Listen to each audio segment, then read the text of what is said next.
ago during June or July, I was in the middle of enjoying my school holiday at home when suddenly a surprising notification popped out on my phone screen. It was a document file sent to my class group chat by my class leader. The title was Offline School Announcement. Hastily, I opened it with curiosity. Are we finally going back to school? I thought. My entire head was filled with excitement. The long-awaited moment is finally here. Unfortunately, it turns out that it was a prank. Ladies and gentlemen, before we go any further, allow me to introduce myself. My name is Shannen Jocelyn from Senior 1 Catholic Senior High School, Surabaya. Allow me to invite you all to reminisce about your experience that might be similar to my previous story. Have you ever been tricked by an interesting article title sent by your family member in your family group chat?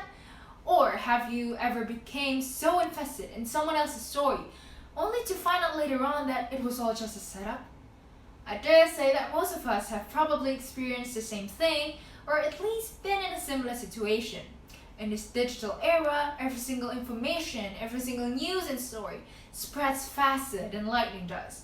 The amount of time needed for it to be spread might even be shorter than the amount of time I need to memorize my history lessons. The advancement of technology enables us to have easier access to any kind of information easily in a blink of an eye. My mom would usually sit down with her phone for about 30 minutes each day to look for new recipes to recreate that day. When I stumble upon a word I don't understand while reading a novel, I would pick up my phone and look for its meaning right away. But it doesn't have to be recipes or words. Do you want to find out about the synopsis of the latest hit movie? Or do you want to know about the results of the football game in Europe last night? Just click a few buttons and you'll get there. However, there's no guarantee that the information out there for us to access is all accurate and trustable. The easier access we have towards any kinds of information, the easier anyone can upload any sorts of information they want as well.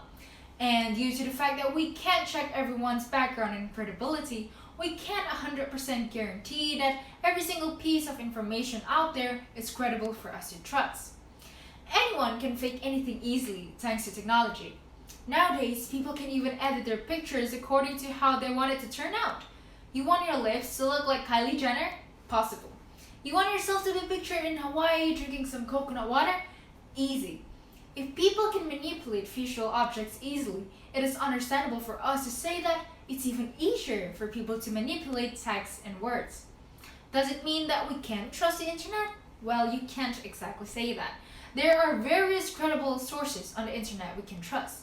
The problem is when we fall for a trap set by those who pass false information for their own benefit. According to CNN Indonesia, there have been approximately 1,400 hoax news regarding COVID-19 starting from January 2020 until March 2021 in Indonesia only. This proves how much false information is around us on a daily basis.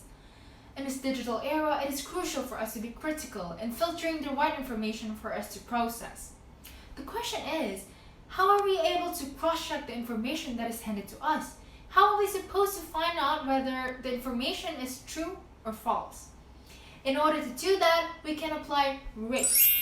The first letter R is read. When stumbling upon an interesting article, make sure you read everything thoroughly first. Don't just read a few sentences and conclude your judgment, or even worse, share it with other people.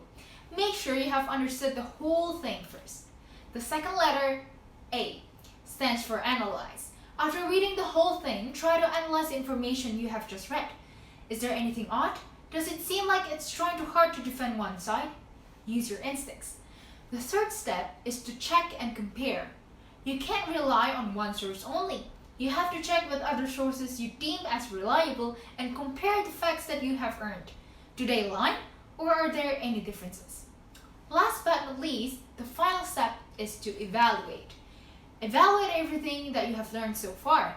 Is the news or article you have just received is overall credible? Is there nothing odd?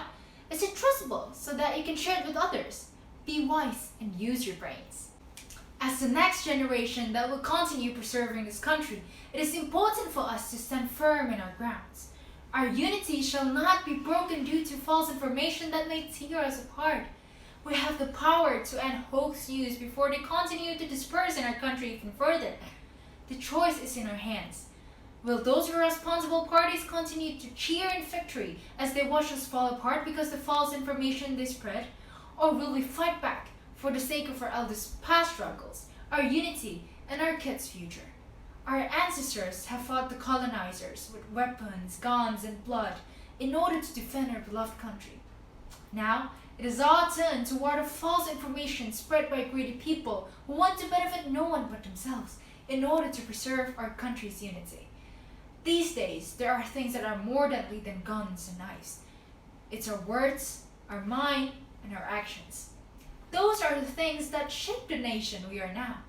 Let us continue to fight for Indonesia, for a better future for us all.